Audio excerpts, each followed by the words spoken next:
আপনারা কি কল্পনা করতে পারেন বাংলাদেশের যে কোনো প্রান্তে হোক তা পার্বত্য এলাকা, নদী ভাঙনের পেছনে থাকা কোনো গ্রাম কিংবা সমুদ্র উপকূল, আপনি পাচ্ছেন হাই স্পিড ইন্টারনেট। আর এটা কোনো স্বপ্ন না, এটা এখন বাস্তব, কারণ স্টারলিংক এখন বাংলাদেশে। ইলন মাস্কের প্রতিষ্ঠান স্পেস এক্সের একটি প্রজেক্ট স্টারলিংক মূলত পৃথিবীর যে কোনো জায়গায় স্যাটেলাইটের মাধ্যমে ব্রডব্যান্ড ইন্টারনেট সেবা দেওয়ার লক্ষ্যে কাজ করছে।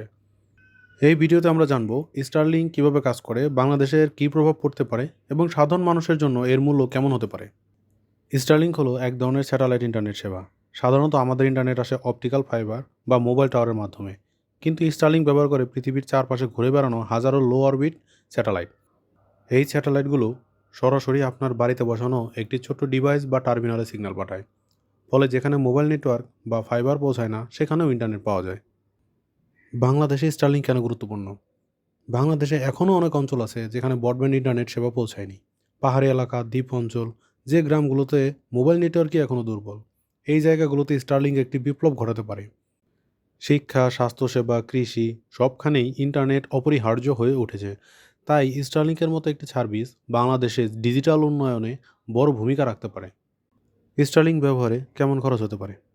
স্টারলিংক সেবা ব্যবহারের জন্য প্রথমে একটি স্টার কিট কিনতে হয়, যার মধ্যে থাকে স্যাটেলাইট ডিশ, রাউটার এবং কেবল। আন্তর্জাতিকভাবে এই কিটের দাম প্রায় $300 থেকে $500, আর মাসিক সাবস্ক্রিপশন প্রায় $80 থেকে $120। বাংলাদেশে এর প্রাইস আনুমানিকভাবে প্রায় 60 থেকে 70 হাজার টাকা এবং মাসিক খরচ 10 থেকে 12 হাজার টাকার মতো।